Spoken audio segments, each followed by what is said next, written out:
Listo. Bueno, hola, ¿qué tal? Buenas tardes a todos. Estamos jueves 20. Voy a hacerlo como Denis, así.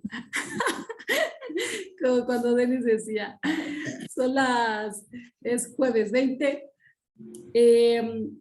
Tenemos nuestra reunión de Economía Física de la RUSH. Hemos estado comentando varios temas, sobre todo después de la conferencia que tuvimos el sábado, que fue, bueno, muy inspiradora. Como podemos ver, hay un movimiento de jóvenes surgiendo. Y también fue importante, ¿no?, el trabajo que hicieron Kainan y José de confrontar toda esta política de guerra que se tiene por parte de la OTAN, y en general esto dio valor para que otros congresistas, gente en la política pudieran hablar de que esto es una locura. En fin, no voy a retomar toda esa parte porque la tenemos ahí, hemos mandado el video, etcétera. Solo decir que para todos cae muy bien esa adrenalina de intervenir en algún evento para poder plantear lo que es la discusión correcta. Bueno, y punto y aparte, o punto y seguido con esto, el tema que vamos a estar trabajando los jueves de la RUSH por ahora va a ser un documento que se llama, no como el nombre que envié, sino los próximos 50 años de la Tierra. Tal vez algunos ya lo pudieron leer, tal vez no. La idea de retomar este trabajo de los próximos 50 años de la Tierra es porque vamos a tener un proyecto en el que necesitamos unir a la población en un contexto de, por supuesto que no queremos la guerra, como decía Mauricio en un informe, ¿no? No quiero que una bomba me caiga encima, pero también necesitamos dar una solución. ¿Cuál va a ser ese proyecto en común para que las naciones podamos colaborar en lugar de estar en esta confrontación? Y un punto singular de este proyecto en común ha sido la economía física que representa el planteamiento de la RUSH. Este documento de la RUSH, que ahorita voy a compartir, los próximos 50 años de la Tierra, son 60 páginas. La idea es que estas reuniones de los jueves es para leerlas, comentarlas.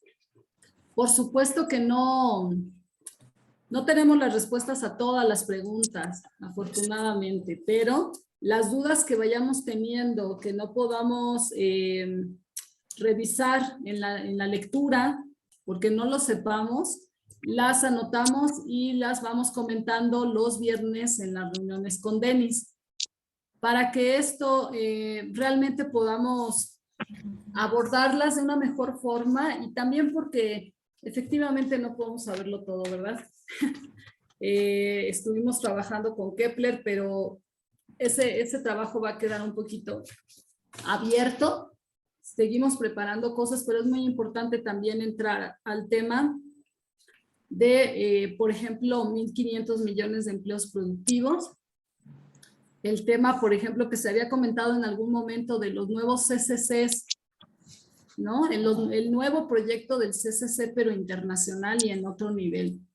Como recordarán, el CCC, los cuerpos de conservación civil que se crearon en el periodo de Franklin Roosevelt para darle cabida a todos esos jóvenes y poderlos guiar hacia un empleo productivo. En este caso era el tema de reforestación, el tema de prepararlos realmente y alejarlos también de varios vicios. Fue muy inspirador. Realmente el tema de los CCC es un tema muy inspirador. Cuando tengamos una clase de esto lo podemos abordar. Pero todo este tema de los próximos 50 años de la Tierra y los documentos que vamos a estar leyendo de la RUSH tienen dos objetivos. El primero, acercar a la gente nueva que está participando a las ideas de la RUSH. Cómo pensaba, cuáles eran sus planteamientos directamente. Y el segundo es el trabajo del concepto de economía física que permita plantear esas soluciones y también plantear esos retos a la población en general, pero por supuesto sobre todo a los jóvenes, que es parte de, o es uno de los pilares del movimiento. Y vamos a comenzar solamente recalcando esta parte.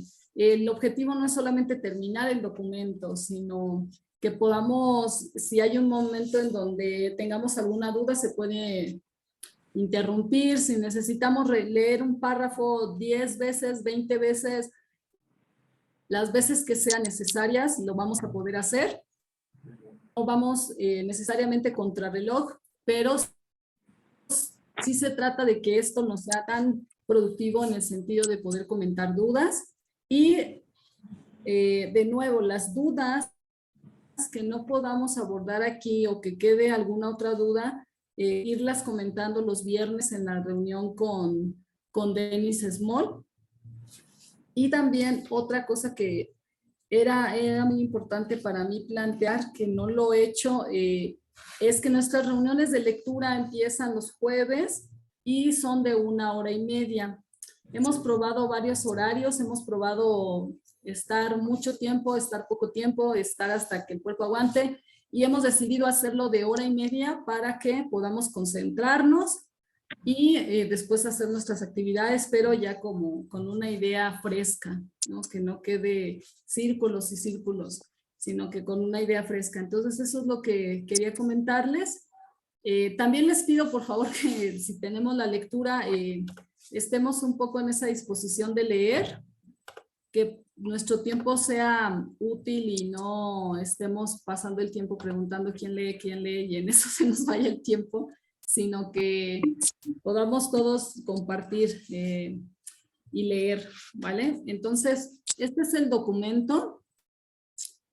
Por supuesto, quien lo quiera, bueno, más bien lo voy a enviar al grupo de lectura. Los que no estén en el grupo de lectura también, por favor, avisen a Mauricio para que los podamos incluir en el grupo de lectura, porque en el grupo de lectura se envían los links y a veces a mí se me ha olvidado enviarlo personal.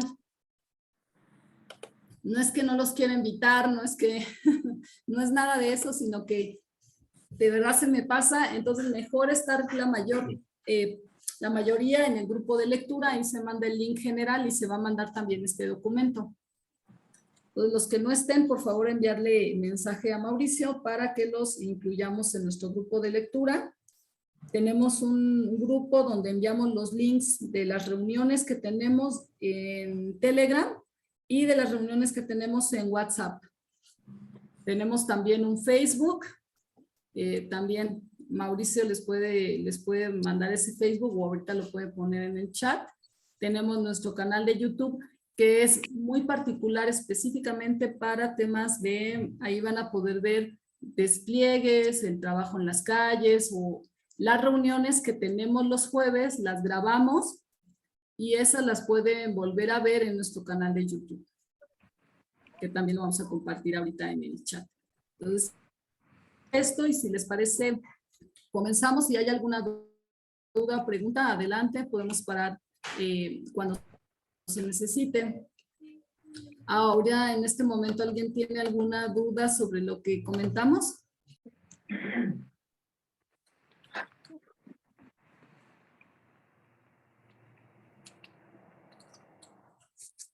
Si les parece, comenzamos la lectura. A ver, aquí tenemos en el chat. Ok. Entonces, el título es El diálogo de civilizaciones euroasiáticas, los próximos 50 años de la Tierra, por Lyndon LaRouche. ¿Quién está en disposición de leer? Yo quiero. Vale, Oscar. Adelante, Oscar, gracias. Y a ver si se ve así. Mira, tú me dices, por favor, el tamaño. Sí. De todas maneras, como está en doble, ¿así te parece bien? ¿Les parece bien así o más grande o más pequeño? Así está bien. Vale. Listo. Gracias. 19 de diciembre de 2004. Este informe, relativamente exhaustivo, se hace necesario por la importancia y la urgencia de abordar la amenaza a la civilización en su conjunto, tampoco entendida, pero que ahora en lo inmediato embiste. Mi propósito aquí, en lo principal, es corregir una peligrosa falta de conciencia general sobre algunas de las implicaciones prácticas más urgentes y potencialmente mortíferas. A discusión en los actuales esfuerzos probablemente fallidos por llevar a cabo un necesario diálogo de culturas. Esa necesidad se manifiesta en la gran probabilidad de que el esfuerzo a favor de ese diálogo resultará ser un fracaso catastrófico para la humanidad hoy, a menos que se identifiquen ciertos supuestos pertinentes equivocados, pero que hoy son populares respecto a ese diálogo, y que se corrijan algunos de esos errores prestándoles cierta atención minuciosa a los detalles, como hago aquí.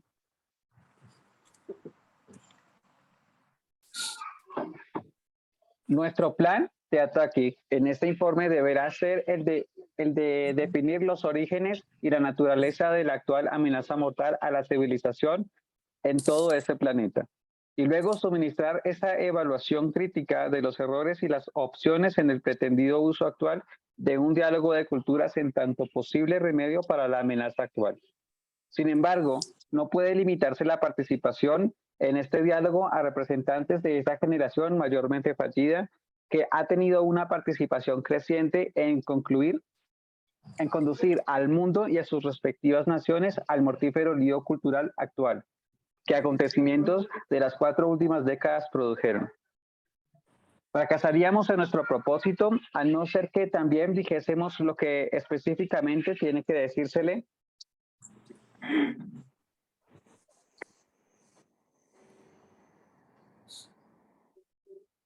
a la generación adulta que ahora emerge, en especial a aquellos entre 18 y 25 años de edad a quienes implícitamente encomendamos el futuro de la humanidad. Tenemos que decirle a esta generación de jóvenes adultos todo lo que necesita saber, y siempre tenemos que decirnos estas cosas, los unos a los otros, de modo que pueda escucharnos esa generación entera de jóvenes adultos en cuyas manos pretendemos echar la ejecución de la solución de este problema que ahora vislumbramos. Me gustaría que pudiéramos leer de nuevo esta parte que me parece muy importante de lo que Lynn plantea, porque siempre le daba esa importancia como uno de los pilares del movimiento a esa generación de jóvenes adultos que está empezando a tomar decisiones, ¿no? Entonces, por favor, a ver, si pudiéramos leer de nuevo esta parte. Tenemos que decirle. Exacto, sí.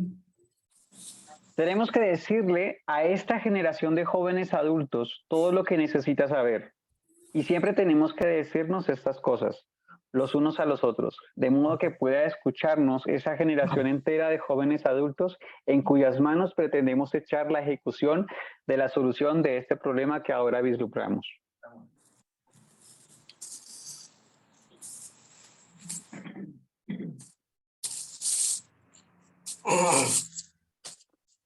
Por desgracia, hoy día es habitual tratar de emprender un diálogo de culturas con cierta preferencia por generalidades y sentimentalismos amplios. Un programa que evita la polémica concreción de la atención al quién, el cómo, el qué, el cuándo y el dónde de ciertas discusiones problemáticas actuales. Discusiones que algunos de nosotros quizás preferiríamos evitar en vez de resolver. En este caso, por desgracia, la atención excesiva a la cortesía a menudo evita no solo temas de los personajes que deben enfrentarse, sino que así, por razones de cortesía, también evita la precisión requerida para definir remedios concretos y sustantivos a problemas que tienen que abordarse con franqueza. Si es que ha de haber un progreso duradero. La situación actual requiere, y con urgencia, de remedios concretos, aunque a veces sean también polémicos. A veces la victoria sigue la dirección de un ascenso difícil cuesta arriba. Ahora procedo de conformidad. Dicho eso, la crisis inmediata que dicta la urgencia de un diálogo de culturas puede y debe identificarse con precisión, con la ayuda de algunas observaciones concretas y a veces irritantes, de la siguiente manera ejemplar.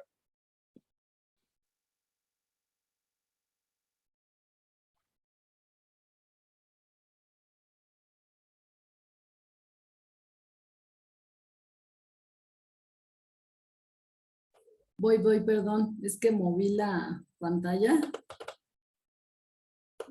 Denme un segundito. Porque puede ser, como todos, como el archivo quedó en el chat, cada uno puede abrirlo en su computadora También. y lo vamos siguiendo la lectura. Sí, pongo este porque al final como grabamos también la charla, Ah, ok. la gente Ok, puede ok. verla, pero sí pueden irla siguiendo. Aquí Listo, listo, ya estamos acá. listo. Estos productos de la labor del finado profesor de la Universidad de Harvard, William Yandell Elliott, Zbigniew Brzezinski y Samuel P. Huntington han urgido planes, a menudo en concierto con Bernard Lewis, un antiguo dirigente de la Oficina de Asuntos Árabes del Reino Unido, encaminados a construir una parodia fascista mundial angloamericana del Imperio Romano. Estas personas notables y otros han trabajado en torno a tales diseños para la globalización, como, por ejemplo, la secuela de Huntington del diseño de lo que sería, no obstante sus cuestionables intentos por desmentir ese hecho, un sistema internacional fascista al estilo de la SS. Su romántico The Soldier and the State, el soldado y el Estado. Su repertorio nocivo incluye tanto The Crisis of Democracy, la crisis de la democracia, que ayudó en la creación de las sofisterías del Proyecto Demócrata y del Fondo Nacional para la Democracia, como también su receta para la guerra religiosa mundial, The Clash of Civilizations, el choque de civilizaciones. Las correspondientes publicaciones sobre estrategia y la práctica internacional continúan del inicio de la Comisión Trilateral Brzezinski. Son plenamente congruentes en sus objetivos y disposición por la maldad con la obra de su compinche de larga data, Huntington, de larga data, Huntington. Esos planes actuales para crear una forma algo novedosa, neofeudal y global de tiranía ultramontana, a menudo se consideran de forma incorrecta como secreciones peculiares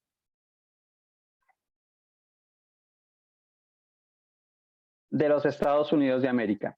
De la misma manera, en la Oficina de Asuntos Árabes Británica fue una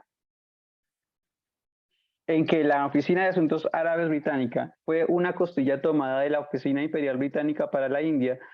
Las payasadas diabólicas de ese par y sus cómplices en realidad son retoños de la tradición continua de ese Tratado de París de febrero de 1763 que creó al Imperio Británico, a cuyo servicio aquel viejo fajín de la caterva de carteristas asociados con Brzezinski y Huntington, el profesor harvardiano Elliott de los agraristas y de Nashville, entregó lo que propiamente se considera la obra de su vida. La guerra de independencia de los Estados Unidos se libró contra ese imperio, el mismo que en repetidas ocasiones intentó destruir a los Estados Unidos de América, principalmente por la fuerza o mediante la subversión de la clase hoy representada por el profesor Elliott y su equipo. El mismo principio de maldad que expresan pues sería bueno ir leyendo a la par las notas. Tal vez ahí sí alguien que tenga el documento. También sería las bueno. tengo aquí, pero podemos leer, por ejemplo, la 3. Está acá abajo. Aquí está. ¿Alguien quiere leer la nota 3? Estás leyendo Humberto porque está muteado. ¿La puedo leer, Carolina? Bueno. ¿Te parece entonces, Humberto, que Juan lea la 3 Sí, y tú la 4? Sí. Vale. Yo hago la 3 entonces. Humberto la 3 y tú la 4, Juan, ¿te parece? Listo. Ok. Para fines de este informe, nunca debe olvidarse que la Confederación fue creada mediante una operación de Jeremy Bentham, del Ministerio de Relaciones Exteriores británico, y de su principal protegido, Lord Palmerston. El núcleo que formó esa confederación fue la Joven América, una rama de la Joven Europa encabezada por el agente de Palmerston, Giuseppe Mazzini. Al presidente Theodore Roosevelt lo adiestró su tío, el jefe del servicio de inteligencia de la Confederación con sede en Londres, y el presidente y liberal británico Woodrow Wilson fue un obcecado patrocinador del Ku Klux Klan, cuya restauración encabezó desde la Casa Blanca siendo presidente. Los agraristas de Nashville, de quienes William Yandell Elliot de Harvard fue dirigente, fueron creados en los 1920, principalmente por un grupo de nietos de los fundadores del Ku Klux Klan. Sigamos. El mismo principio de maldad que expresan Brzezinski y Huntington aparece en la obra de figuras tales como la exsecretaria de Estado norteamericana Madeleine Albright, vinculada a Brzezinski, y de cómplices de ella tales como Richard Holbrooke en la orquestación de las recetas estilo Nueva Era de Tinieblas, desatadas en las guerras de los Balcanes cuando ocupó ese cargo. Irónicamente, en ese mismo periodo, ella dio una ponencia en la ciudad de Nueva York, donde, siendo secretaria de Estado de los Estados Unidos, no solo confesó, sino que se jactó de su asociación y la de su padre con la idea utópica fascista británica imperial del confederado de Bertrand Russell, quien odiaba a los Estados Unidos. H.G. Wells. Nota 4. Sí, nota 4. Adelante, Juan. Ok. Por favor, aquí está la 4. 4. Discurso de la Secretaría de Estado norteamericano. Madeleine Albright. Ay, caray, ok. Del 14 de octubre de 1999 en el Instituto de Educación Internacional en la ciudad de Nueva York. Ver La conspiración abierta de H.G. Wells de 1928, con excepción de la conspiración británico-japonesa de principios de los 1920 para que Japón atacara a Pearl Harbor. La victoria del presidente Abraham Lincoln motivó a Gran Bretaña a abandonar sus previas intenciones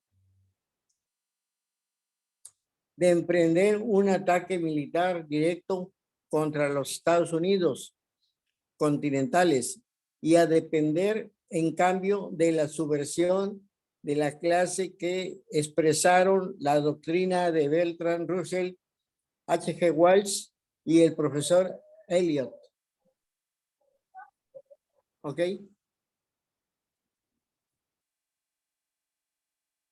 Gracias. Adelante.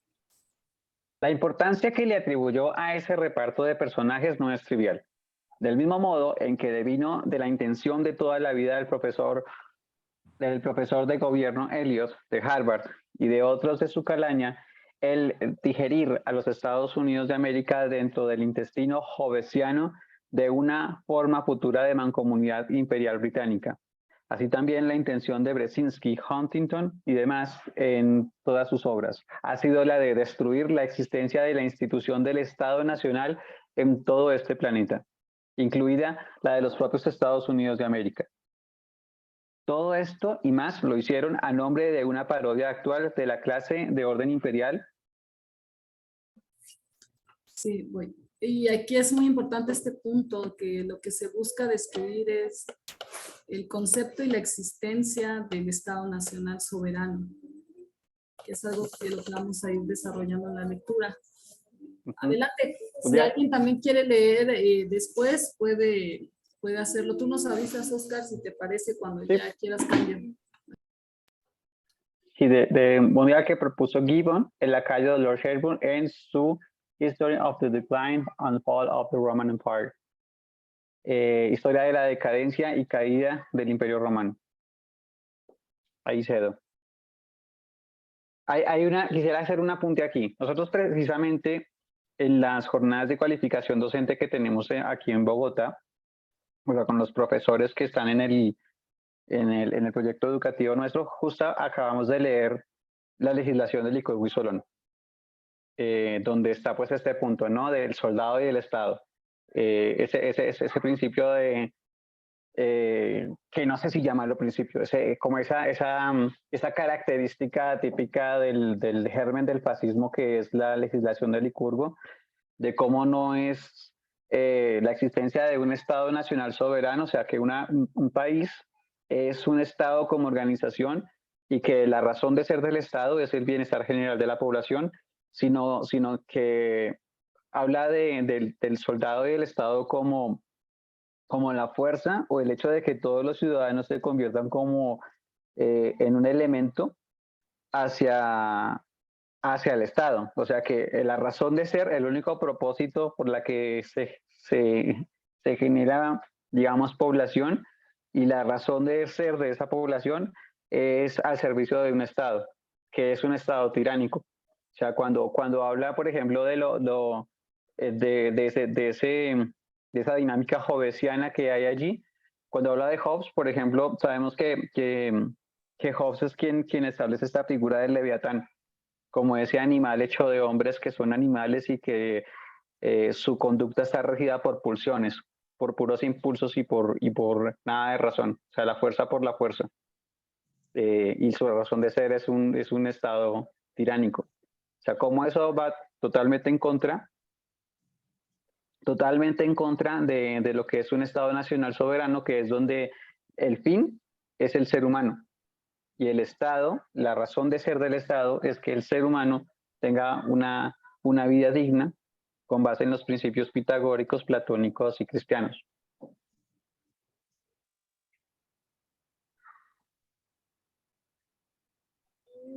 Ok, gracias, Oscar. ¿Alguien quiere comentar algo sobre esto?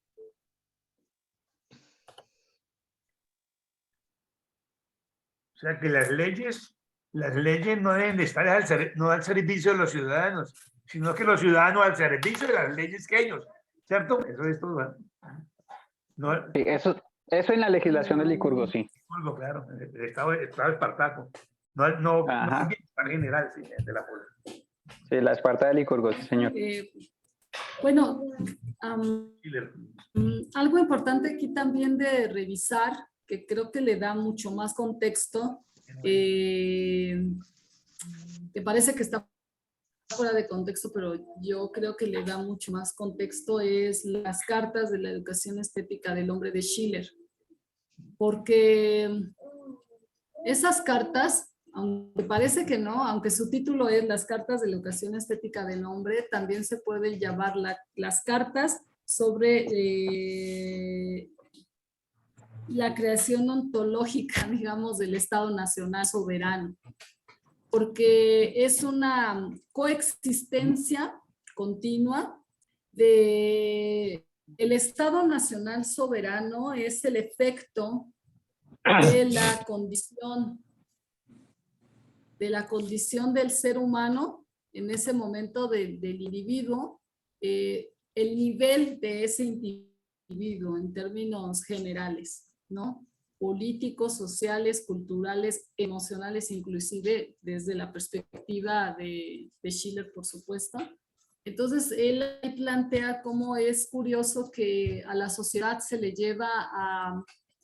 dirige hacia destruir al Estado Nacional por ser el causante de los problemas que se viven, los problemas que puedan de hecho existir a futuro. Y Schiller plantea que no se dan cuenta que en realidad ese Estado Nacional solo es el reflejo de el Estado, con minúscula, de esa sociedad. Entonces, bueno, aquí sería interesante dar esta consideración y tener ahí entre paréntesis, revisar las cartas de la educación estética, que pienso que sería una respuesta muy contundente a este concepto del choque de civilizaciones. Y también creo, no sé qué les parezca a ustedes, cómo la ven, Yo creo que necesitamos una buena clase, por si alguien aquí quiere prepararla y si no, para ver qué vamos a hacer.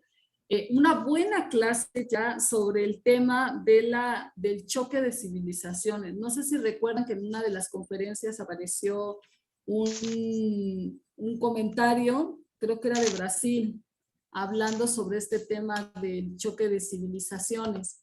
Y pienso que dándole contexto a esta lectura, necesitamos ver esta parte, el choque de civilizaciones, el proyecto Democracia y demás. En algún momento se dio un informe largo sobre eso, pero queda abierto. ¿Cómo ven esta parte? Aquí lo estoy anotando. Sí, específicamente estamos hablando de las cartas de Carolina, habla Juan. No, de Huntington, el choque de civilizaciones, proyecto Democracia versus el planteamiento de lo que es realmente el Estado Nacional. Yo Solo quiero comentar que hacer, necesitamos una clase. Adelante, sí, Carmen. yo quiero hacer un análisis ahí dentro de, como en la mitad entre las cartas estéticas de la educación de Chile y la educación estética del hombre y el trabajo que estaba hablando sobre la legislación de Solón y Licurgo, porque nosotros hicimos esa lectura como para, digamos, tener un contexto histórico, político, social, de cómo se fueron formando los dos estados, ¿no? El estado donde los hombres son para el Estado y el Estado donde el Estado son para los hombres. O sea, son dos cosas diferentes. Entonces, está Solón, está Licurgo, y eso lo vimos desde desde la biografía de Plutarco, es decir, desde un historiador. Plutarco, pues, cuenta en vidas paralelas a Solón y a Licurgo. Pero luego miramos el análisis que hace Federico Schiller a esas dos legislaciones. Y entonces es qué ser humano se genera a partir del trabajo que hace Solón y que hace Licurgo, diciendo y aclarando Schiller, por ejemplo, que Licurgo, la legislación de Licurgo fueron 5 siglos, más o menos. Y entonces, pero ¿qué seres humanos y qué Estado o qué sociedad generó este legislador?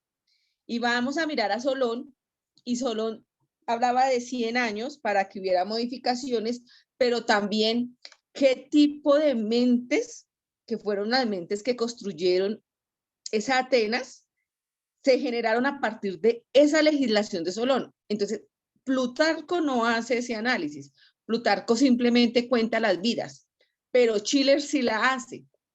Después de que hacemos ese análisis y también habla de otras, entre comillas, legislaciones, ahí está la de Moisés, por ejemplo, y aparecen otras. Entonces trabajamos las cartas, las cartas, Oscar me corrige, no sé, la educación estética, las cartas de la educación estética del hombre, las cartas que están leyendo con los chicos de ciclo 4. Así es, esa es.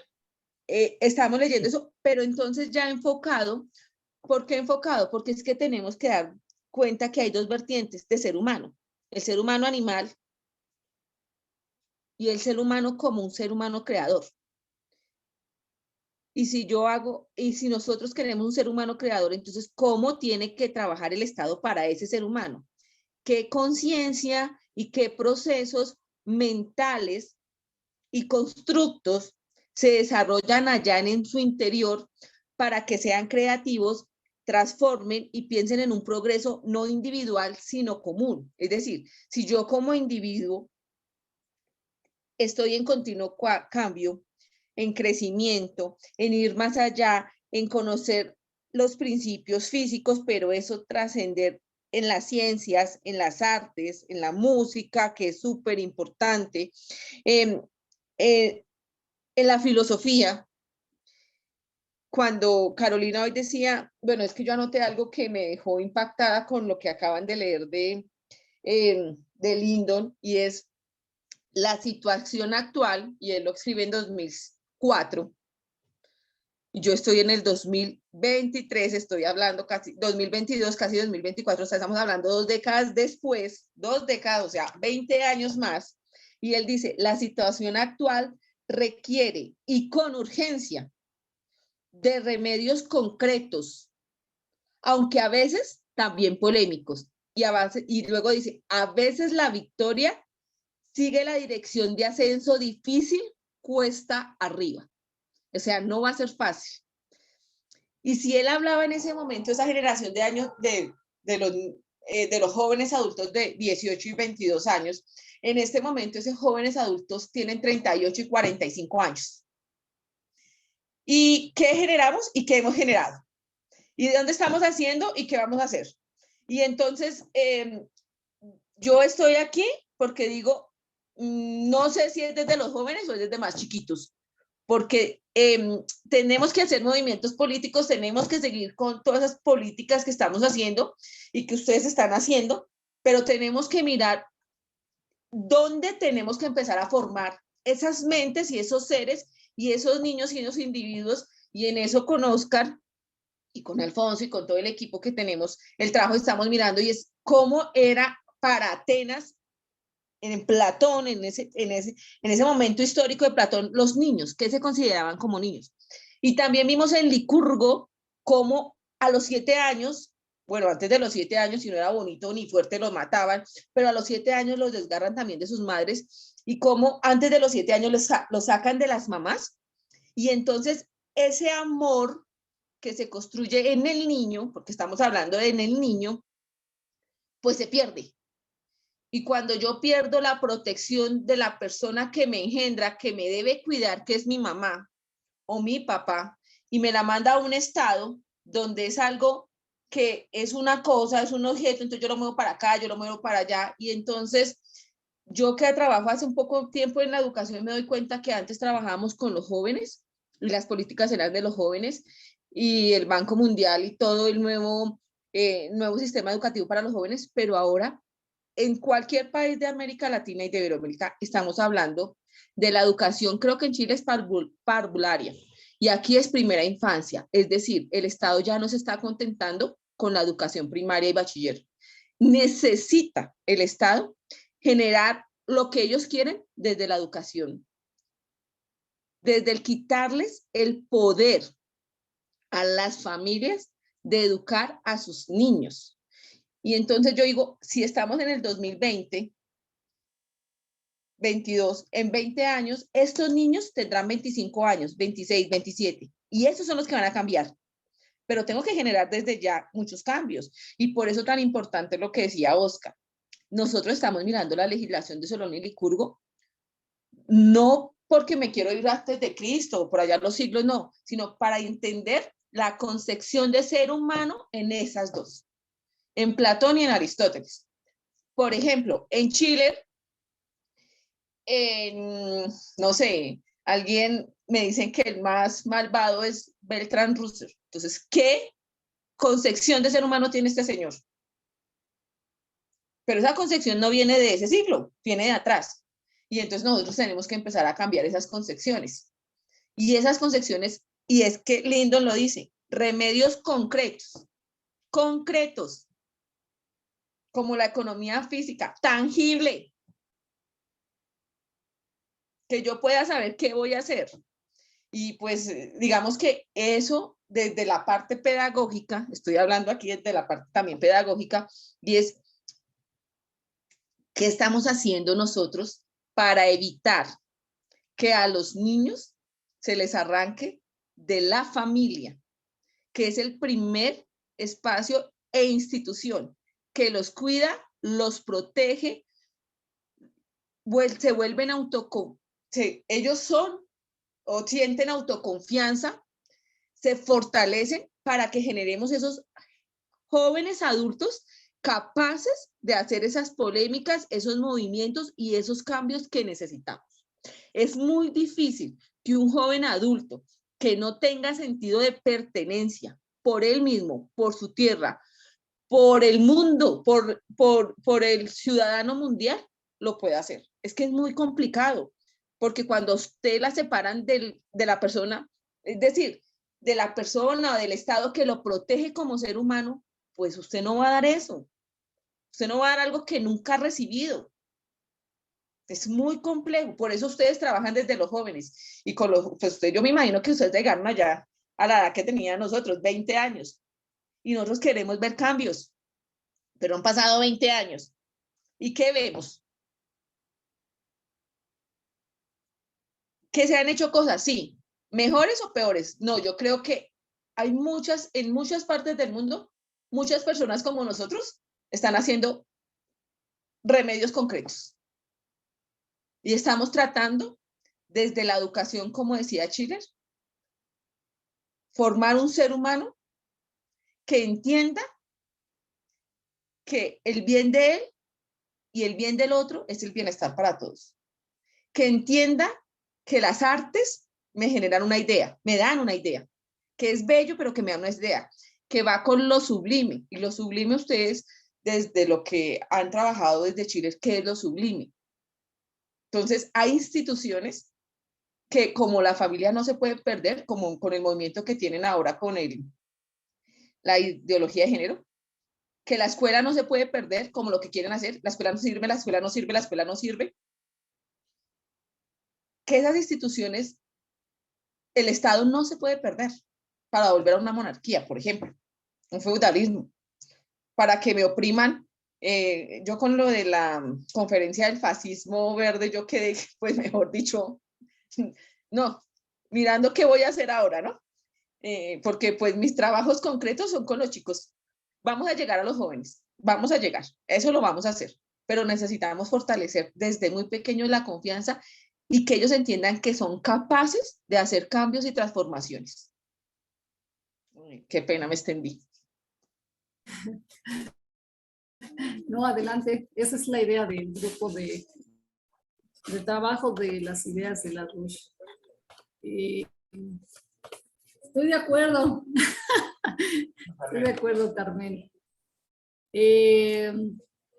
Yo también pienso esa parte que debemos empezar desde que se genera como tal la educación, ¿no? A los niños, ahora más con la experiencia, francamente, antes no lo veía tan importante, pero esta parte hay una capacidad cognitiva que no es dividir tanto la educación en base a las edades, aunque sí es importante, pero la mente del ser humano es capaz de abordar un principio planteado de diferentes formas en diferentes etapas para diferentes edades. Y como decía Schiller, ¿no?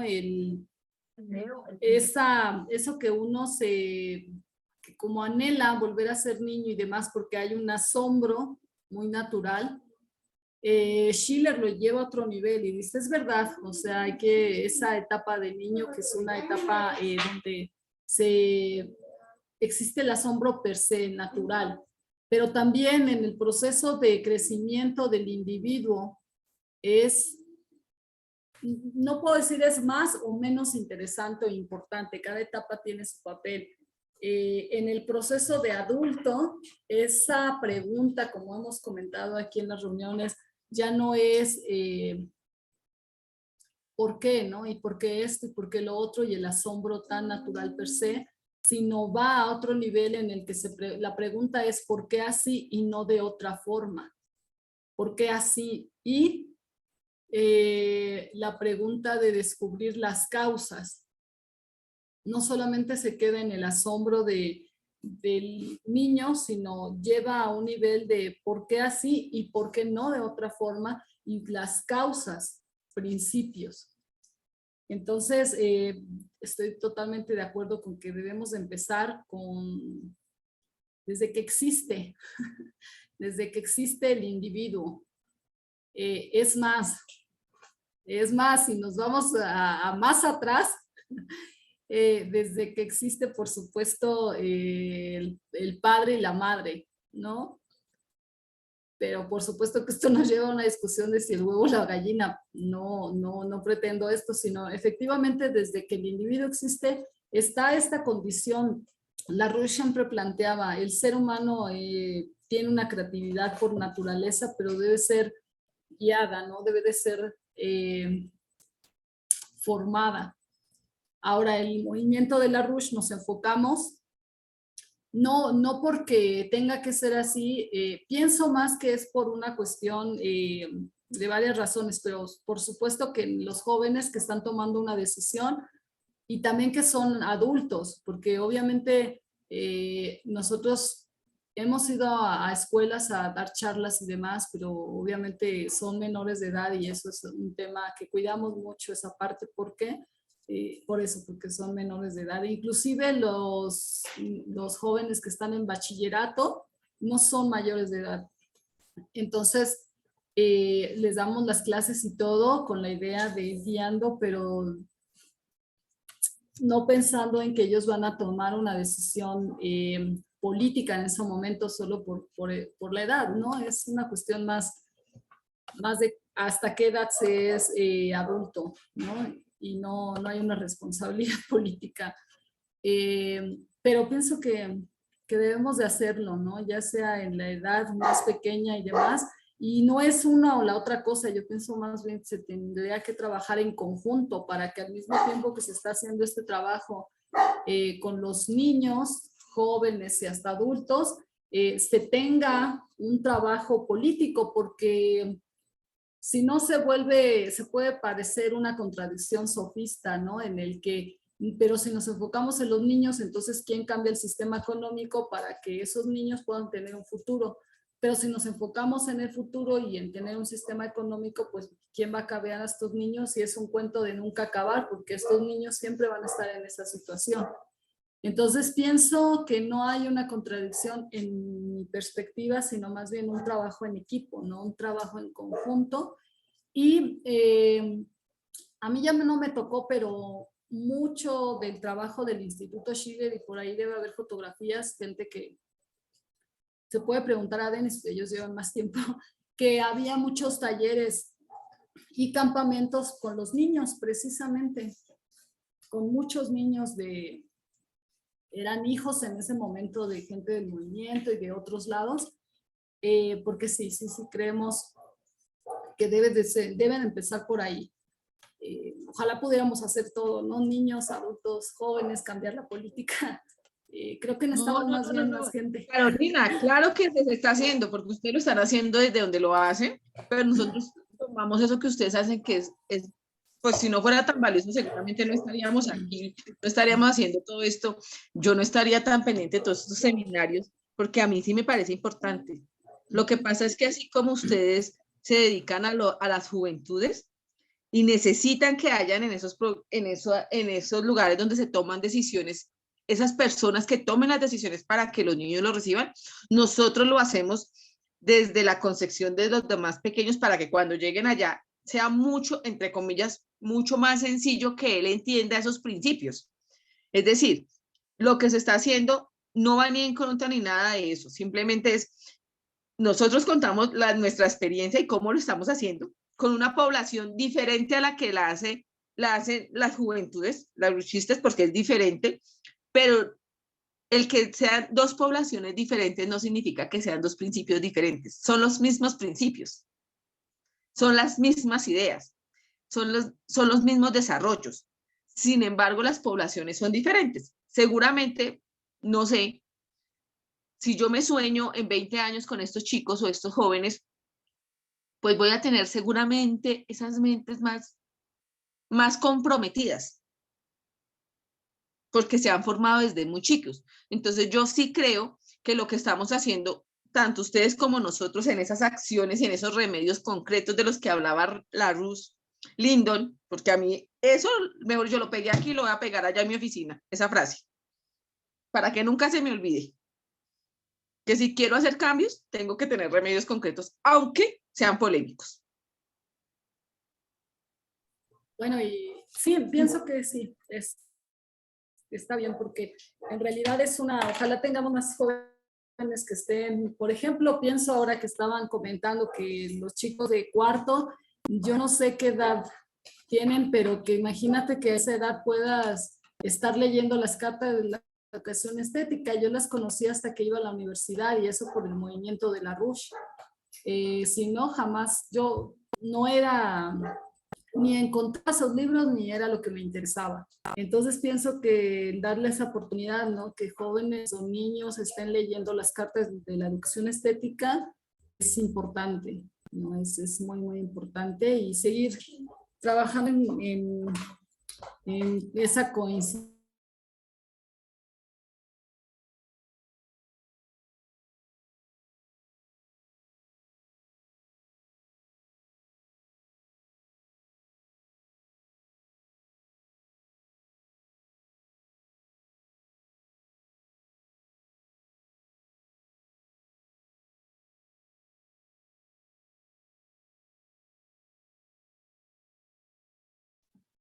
¿Qué fue problema, Mauricio?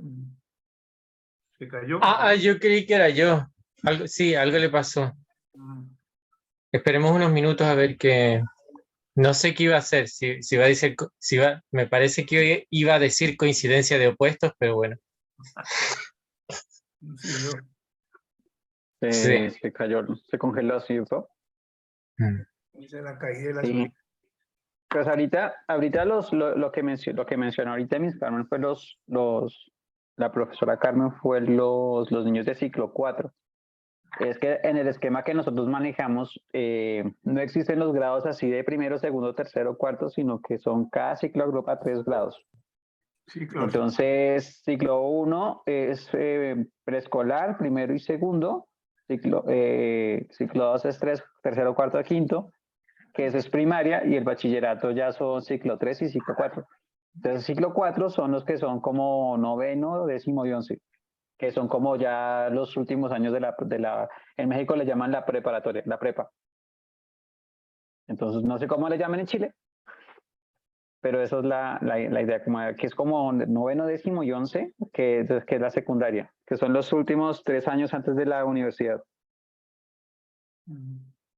Entonces, como ellos ya desde que empiezan, como están pequeñitos, se les dice, bueno, ustedes viven en un barrio, que está en una ciudad, que está en un país, que está en un continente, que está en un planeta. Desde muy pequeñitos ellos ya se les menciona cómo es el mundo geográficamente. Desde siglo III se les está hablando sobre las civilizaciones antiguas, sobre los griegos, los romanos, los egipcios, sobre los fenicios, y entonces ya la dinámica de las civilizaciones, el papel de la mitología en el desarrollo de las civilizaciones y de los pueblos y todo eso, o sea, la parte de historia está a tal punto que cuando ya ellos están en décimo, ya tienen una introducción a la filosofía. Entonces ya están viendo epistemología, como por ejemplo qué es el objeto, qué es el sujeto, qué es la posibilidad del conocimiento, qué es el subjetivismo, el objetivismo. Entonces empiezan a ver toda la parte así como muy, la postura de Aristóteles, de Platón, esas dos corrientes, quienes definen, digamos, como esas corrientes, quién es la contraposición histórica, muy al estilo de Plutarco, ¿no? De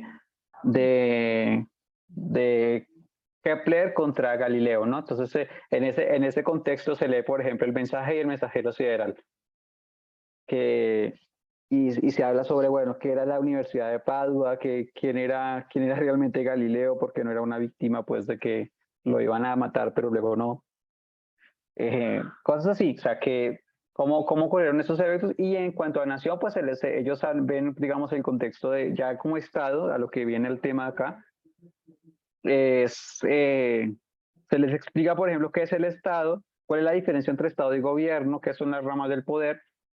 No se les dice, hey, estamos hace unos meses que se fue el anterior presidente, estábamos prácticamente en una dictadura, ese presidente es un dictador. No nos ponemos a decir eso, porque entonces perfectamente un sofista o alguien que tenga una posición política contraria a nuestros principios va a argumentar que se están adoctrinando, ¿no? Lo que nosotros hacemos es explicar los principios, es decir, mira, la democracia, como está planteada hoy en día, Establece que hay 3 ramas del poder, establece que está la justicia, está la legislación y está el ejecutivo. Entonces, se supone que los 3 poderes son independientes y eso es como debe funcionar. Y los que ya son grandes y tienen cierta noción porque escuchan de otras partes cosas de lo que pasa en el país, ellos solitos llegan a conclusiones de, oiga, pero eso significa que si el presidente está tomando decisiones por encima del Congreso y por encima de la rama judicial, eso significa que se está tomando atribuciones que no le son. Por dar un ejemplo, cuando se les dice, bueno, se supone que los derechos inalienables de la vida, la libertad y la búsqueda de la felicidad, porque pues está esa traducción, y no la que usan los libertarios, por ejemplo, de la vida, la libertad y la propiedad, sino que más bien como leyendo los documentos originales siempre, las versiones más, no utilizamos libros de texto, siempre vamos a los textos originales en la medida que esté posible tenerlos, y así mismo se les enseña a ellos a investigar de esa forma. O sea que si yo quiero saber sobre Pepito, leo a Pepito y no leo el comentario de la referencia que hizo el comentario de chisme del comentario sobre Pepito. Entonces, eso es como de lo que se trata. Por eso ese grupo ciclo 4 ya, digamos, está como en esa aptitud para leer ya esta parte sobre la legislación y el Estado y los principios de cuando ellos están haciendo, por ejemplo, viendo la parte artística, tratamos de que, porque pues uno dice, ¿cómo se llega a la libertad a través de la belleza? Entonces, explicar ese concepto, por ejemplo, requiere que haya unos conocimientos previos sobre qué es la estética y qué es la belleza. Y para eso tuvieron que, en la parte de matemáticas, vieron lo que es proporciones, vieron lo que es los aportes de la astronomía al tratado de la pintura de Leonardo. Entonces ellos ya tienen una idea clara de qué es la belleza, qué es la proporción, qué es la escala, y en ese sentido, pues, saben tienen una idea más de eso.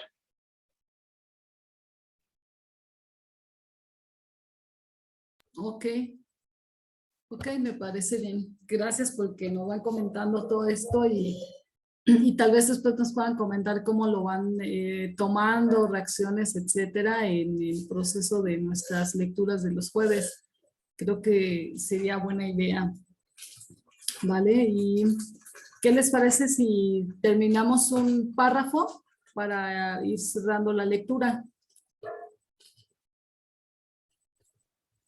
Bien. ¿Nos quedamos en esa? Sí. Adelante. Esa intención imperial cobra expresión hoy como un pretendido regreso a la misma suerte de orden imperial del sistema ultramontano medieval europeo, arraigado en las sociedades siglos de la oligarquía financiera gobernante de Venecia con la caballería normanda, notaria por las cruzadas. Es la clase de orden mundial que fue expresada como la pretendida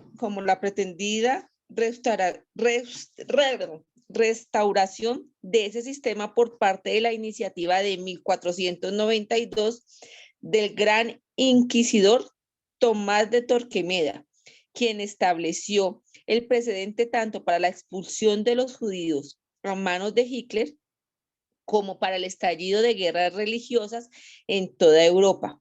Todo como parte de un intento por sofocar en su cuna el entonces apenas recién nacido Estado Nacional Soberano de la Europa moderna. Es la forma de imperialismo ultramontano que expresa la marcha hacia la globalización hoy día. Una doctrina antinorteamericana del imperialismo. Una campaña para erradicar la tradición del Tratado de Westfalia de 1648. ¿Paro para leer el 5? ¿La cita 5? Sí, si alguien más puede integrarse como a leerla, por favor. Yo la leo. Vale, sí, adelante. La leo, la 5. Ajá. 5. También la también lo representan los nexos imperialistas liberales británicos de ese remedio de Mary Wollstonecraft-Shelley, la señora Lynn Channing, quien a su vez prácticamente creó su monstruo de Frankenstein barato, su rabioso robot neoconservador imperialista y vicepresidente Dick Cheney, recogido del lodo, por así decirlo, de un campo de fútbol americano. Sí, porque dice que Cheney lo conoció, era así como el galán de fútbol americano, a Cheney. Pero no sé si les recuerda este párrafo, algo que estamos leyendo los martes. Ah, claro. A este... Ella es Lady Macbeth. A Macbeth, uy, eso es igualito. Sí, o sea... Ese es el hijo de Lady Macbeth. Dick Cheney es el hijo de Lady Macbeth. A la maravillosa familia Macbeth. Sí, salió Cheney. Como decía Oscar, a Lady Macbeth, que no nos deja muy bien a las mujeres, siempre Pero venga, cargaremos con eso. ¿por qué ese monstruo de Frankenstein? Si ese es Franklin y ese es Einstein, pero si ambos son científicos. Pero es un Frankenstein barato.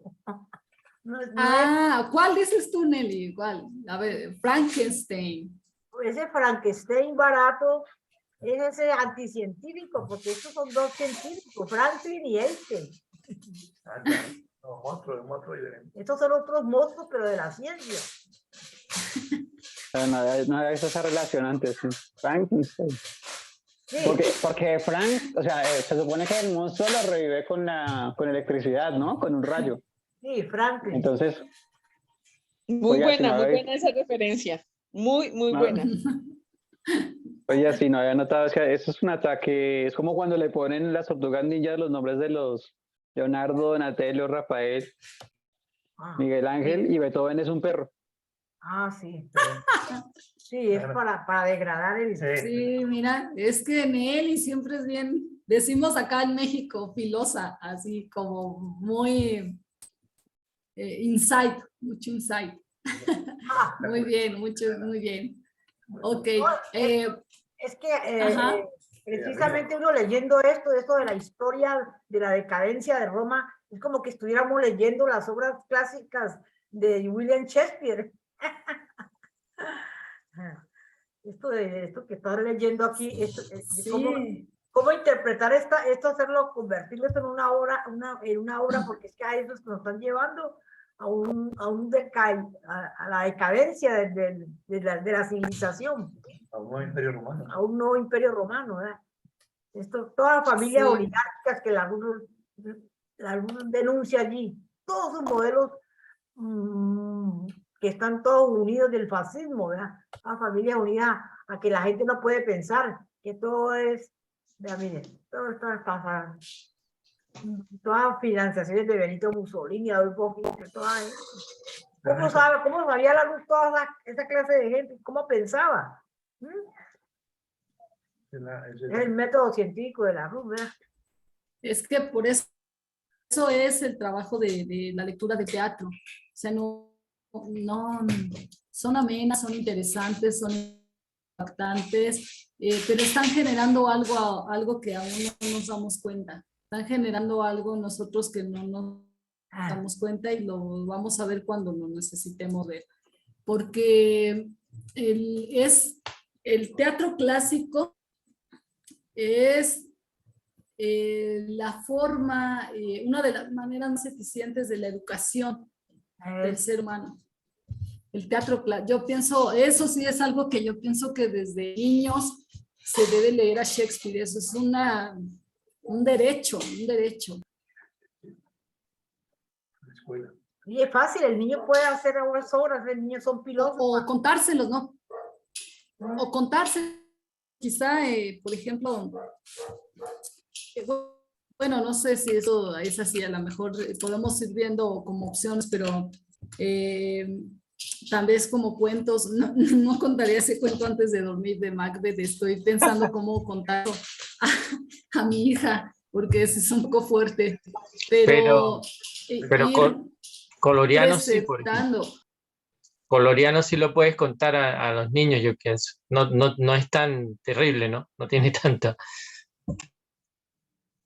Bueno, es que, por ejemplo, Coroliano, ahorita que dijiste, Mauricio, sería interesante que pudiéramos sacar ese tipo soliloquio que hace cuando habla el propio Shakespeare de lo que es una economía totalmente destruida, insana.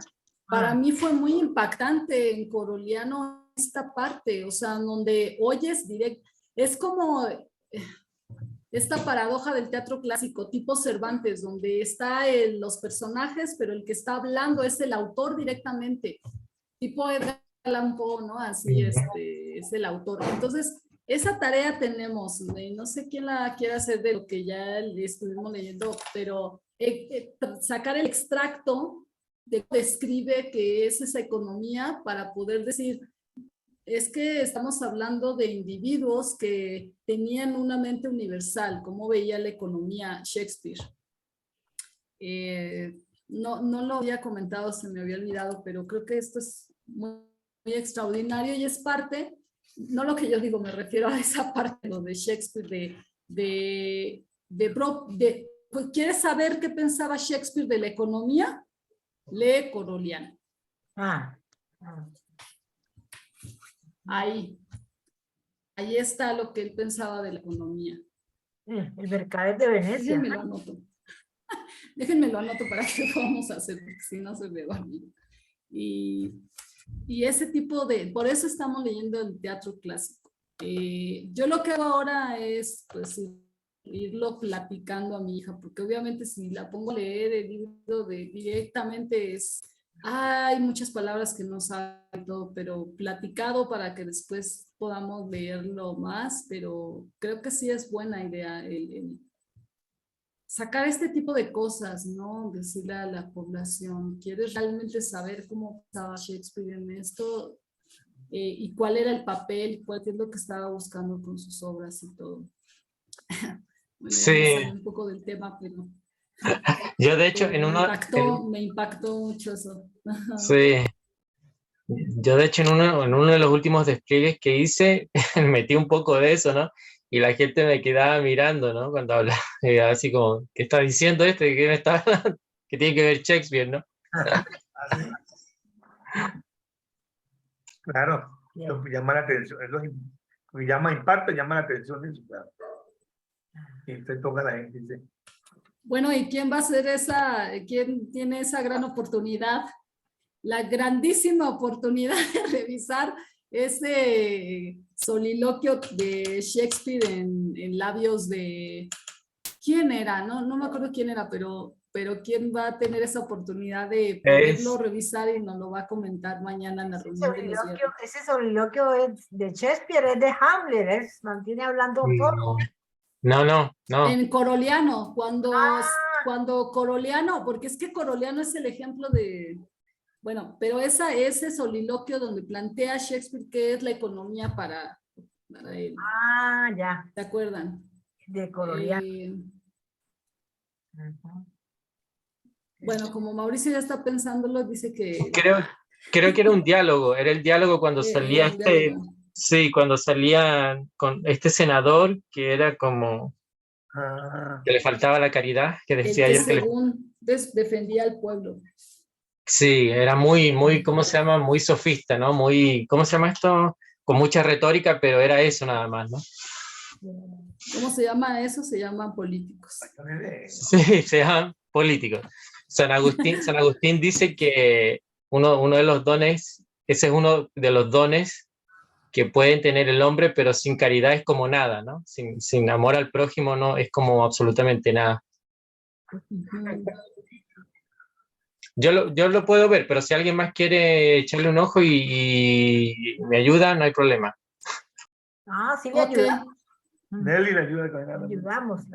Sí, pues todos los que quieran, pero sería útil sí, si nos avisan si pueden mañana ir comentando y si no en la próxima también reunión, pero sí, va a ser importante esa parte y... ¿A qué hora será la reunión mañana? Perdón.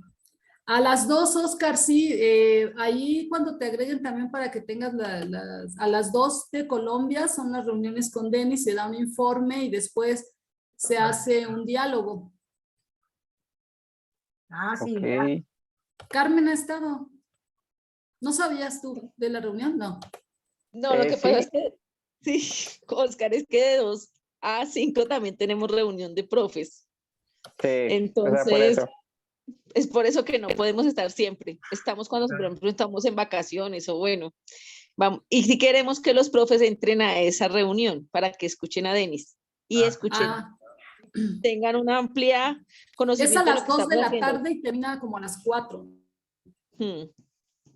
A las 2 de la tarde. ¿A esa hora ustedes tienen clase o reunión? A Reunión las 2. de 2 a... Sí, pero sí hemos querido porque queremos con Oscar que los profes Ok. entiendan de dónde está surgiendo nuestra filosofía de trabajo, de economía, de trabajo político, de trabajo de Estado, que ellos sepan de dónde, o sea, quién nos están aportando también muchas cosas. Mm. Mira, quizá esto lo digo, como decimos acá, voy a ser un poquito patúo. Quizá cuando hagan esa reunión pueden ver por último al principio de su reunión, ver el informe de Denis, se conectan en el informe de Denis, después lo platican como parte de esa reunión de profesores, ¿no? Sí, puede ser una, bueno, nosotros ya estamos, ya con Oscar hemos estado mirando cómo hacemos para ingresar a esa reunión con los profes, eso sí, ya les habíamos dicho también. Ok. Bueno, no me parece bien. Y bueno, quería preguntar a los demás que no hemos comentado que han parecido que... Alan, ¿cómo ves? ¿Quieres comentar algo? Sí, bueno, yo no he leído Coroleano, pero Ajá. lo tengo y pues igual voy a intentar hacer eso. Ver, bueno, ya vi que es un soliloquio cuando alguien habla acerca de un supuesto sofista político, ¿no? Que sobre la economía de ese momento, ¿no? Entonces, yo creo que eso es lo que entiendo que Shakespeare está reflejando lo que era la economía en ese lugar, que es Reino Unido o Inglaterra, no sé cómo llamarle. Me imagino, entonces igual por ahí pues, lo intentaré. Y también hay una duda que tengo que creo que surge mucho y de justo como la conferencia, esta parte de lo que es el fascismo. Yo creo que me gustaría preguntar si alguien lo tiene más claro, este, mm, ¿qué podemos entender sobre el fascismo ya en una cuestión más específica? Porque yo lo entiendo en la cuestión de que todo aquello que va en contra de la creatividad del ser humano, pues no sé por qué, pero se refleja con el fascismo, ¿no? Pero a veces esa es una palabra que en nuestra actualidad es muy utilizada, ¿no? Tanto de un lado de la política como del otro, ¿no? Que uno le dice así a otra persona, ¿no? Entonces, este, no sé si esta es como la forma moderna, porque lo que creo que ahorita dijo Lin, ¿no? Que en el escrito decía del moderno, los fascistas, cuando ya el último renglón ya empezó a hablar de Stalin, no, ¿de quién? Mussolini, ¿no? Y Hitler. Pero, pues sí, me gustaría ver si alguien pudiera comentar algo de eso, para, ya, ¿qué podemos entender ya específicamente del fascismo? Porque como es el fascismo verde, pues igual, ¿no? Se entiende la idea de tener que querer denigrar al ser humano como un animal y para que no se desarrolle, ¿no? Pero pues el fascismo todavía digo, wow, es que lo he escuchado mucho que me llama mucho la atención, ¿no? Bueno, si Sí, me ok. permiten, Sí, nada más comento que creo que es algo también de lo que se habló el viernes pasado, pero pienso que unido a lo que se vaya a comentar, voy a enviarlo para que podamos abordarlo también mañana en la reunión. Vale, Alan, mañana a las 2 vas a estar en la reunión. Voy a avisar Ok, para ok. que... Vale. Sí, que será una de las preguntas para que también lo abordemos mañana porque es importante, ¿no? No es solo no es nominal, no es solamente una palabra, sino sí es toda una tradición. Pero bueno, adelante, Oscar, y vamos cerrando adelante. Pues así, así modo, digamos lo más corto, lo más concreto posible. Cuando se habla de fascismo se habla sobre una forma de gobierno, o sea, un método de gobierno que como surgió, o sea, como germen del fascismo está esto que nosotros comentábamos de la legislación de Licurgo, y de ahí se tomaron cosas como en la modernidad se tienen, digamos, características esenciales de eso, que es primero, el concepto de individuo no existe. Cada uno de los ciudadanos existe en razón del Estado. Es decir, yo no existo como persona, como individuo que tiene sus esencias particulares, sino que lo que define mi existencia es el hecho de ser colombiano. Es decir, el Estado es lo que me da mi identidad y ser. Y así soy yo un colombiano como lo es otro de los ciudadanos de acá, por lo tanto mi individualidad desaparece. Y la razón de mi existencia es el Estado. Por lo tanto, otra característica del fascismo es que es nacionalista. Nacionalista en el sentido de que, en el sentido chauvinista, en el sentido de que yo digo, por ejemplo, si yo soy un fascista colombiano, lo que yo pensaría es que Colombia tiene todo el poder necesario para dominar América Latina si quisiera, porque nosotros tenemos la fuerza y la capacidad para hacerlo. Además, somos más inteligentes que los peruanos, más inteligentes que los ecuatorianos y que todos nuestros vecinos. Así que podemos, si queremos dominar, porque somos el Estado que puede hacerlo. Entonces se crea esta idea de un nacionalismo chauvinista, ¿no? De que yo por ser este país soy el mejor del mundo. Está también el tema de que existe una oposición al capitalismo y al comunismo. Entonces no se identifica como porque bueno, ahí tocaría definir capitalismo y comunismo, pero por ejemplo el fascismo, tú lo puedes ver ahorita en Venezuela, que es evidentísimo, y lo puedes ver, por ejemplo, en Corea del Norte. También lo puedes ver en el caso porque hay gente que dice la extrema derecha se suele ligar al Estado nazi, ¿no? Pero si decimos nazi, los nazis eran nacionalsocialistas, eran nacionalistas y eran socialistas. Entonces, era un movimiento que se podía definir como de izquierda, lo cual es bastante gracioso porque el asunto no es el discurso, sino el asunto es en esencia qué es lo que hacen.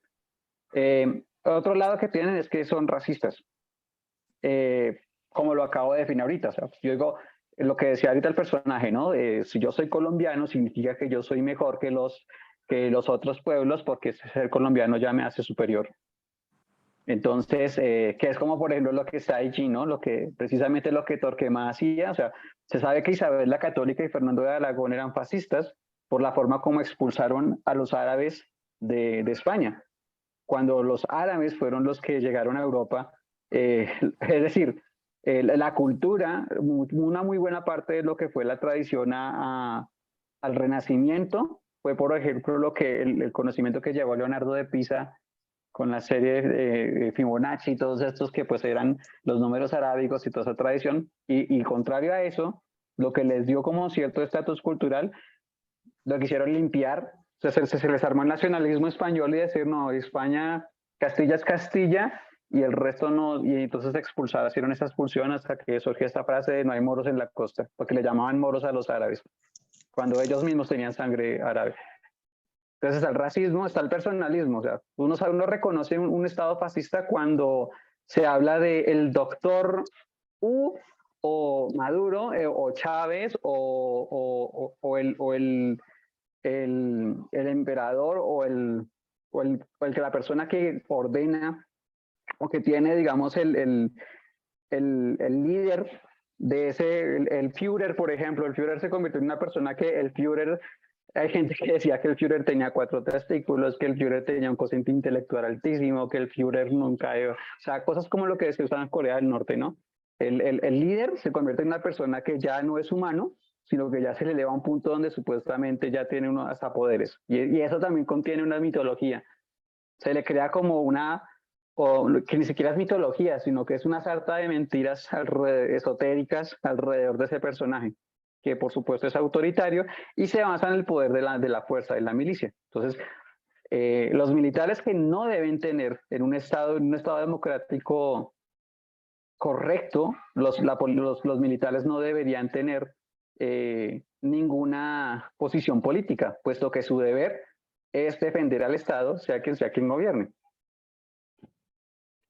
Pero ellos toman una posición política, entonces ellos tienen el militarismo, digamos, como la fuerza, es decir, un Estado fascista no tiene problema en desfinanciar la salud y la educación porque el ejército esté perfectamente armado. O sea, siempre se le da prioridad a que sean militarmente más fuertes porque obviamente tienen que demostrar que son más fuertes que todos los demás. Todo lo que sea oposición al líder o al partido político fascista que esté gobernando, cualquier oposición se hace inmediatamente ilegal. O sea, no puede existir una fuerza política que se oponga a ese sistema. Es decir, ¿y por qué se habla de fascismo verde? Porque si tú dices que el ser humano no cambia el clima, entonces es una persona que o de una vez se le ridiculiza, se le dice que es una, o sea, que se le pone como que la verdad absoluta es lo que ellos dicen, así no lo tengan que demostrar. Por ejemplo, entonces cualquier forma y obviamente la hegemonía con los medios de comunicación. Es decir, cualquier medio de comunicación que hablen mal de ese sistema de gobierno es suprimido. Entonces se acaba la libertad de expresión, se acaba la libertad de prensa. En un estado fascista no hay libertad de prensa. Entonces la hegemonía de todos los medios de comunicación que están centralizados por ese poder, todos están haciendo campaña hacia lo que a ellos les conviene. Entonces, ¿qué es lo que pasa, por ejemplo, con Helga? Helga está haciendo una campaña para decir la verdad acerca de quién es Zelensky, lo que está haciendo Ucrania, y ya inmediatamente se convirtió en un blanco, en la número 1 de la lista negra. Entonces, ¿y por qué la persiguen así? Porque está diciendo algo que al establishment fascista verde no le gusta. Entonces, cuando existen esas formas en las que hay una represión absoluta por los medios, por oposición política, donde no se lee, eso es lo que se conoce como un estado fascista. Y eso ocurre tanto en la famosa derecha como en la famosa izquierda, aunque nosotros sabemos que es lo mismo. O sea, hay un cartel muy que nosotros usábamos en los despliegues, que estaba la reina de Inglaterra, y abajo de ella estaba a un lado Adam Smith y al otro lado estaba Carlos Marx. Y la reina decía, ¿a cuál de mis hijos le crees? Entonces es como, es eso, ¿no? No Sí, sé si quedó claro. Sí, es Kim Jong-un o Augusto Pinochet, ¿no? Exacto. Sí, exacto. Entonces acá teníamos a Tomás Cipriano de Mosquera, por ejemplo, que ese tipo era lo más asqueroso que puede haber, de lo más asqueroso de nuestra historia, ese señor. Ok. Creo que eso es como, te deja, hay varios puntos ahí que se van a seguir retomando. Humberto, ibas a decir, bueno, ¿ibas a decir algo, Humberto? No. Ok, bueno, está bien.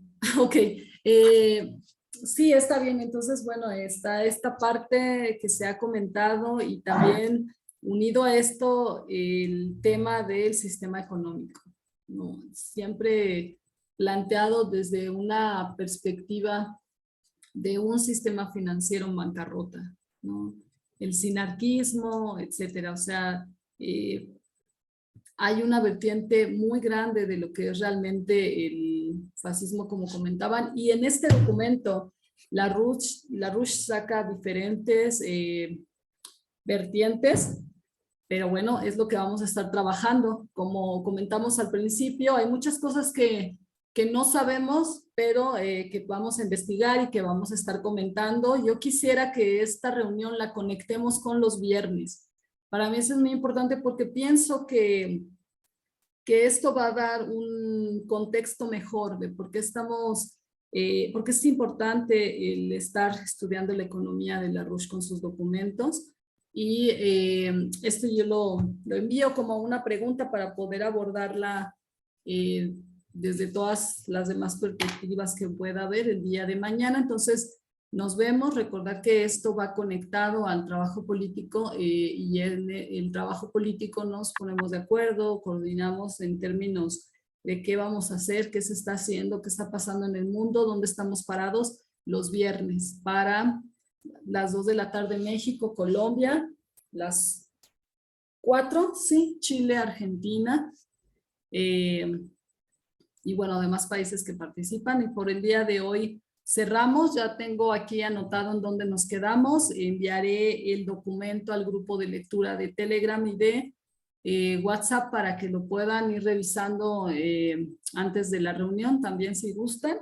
Y pues por hoy es todo. Buenas noches, nos vemos el próximo jueves y bueno, mañana. Muchas gracias. Buenas noches, Gracias hasta a luego. todos. Hasta luego, gracias. Gracias Hasta a luego. todos. Saludos, Siempre, saludos. Carmen, Oscar, para hablar.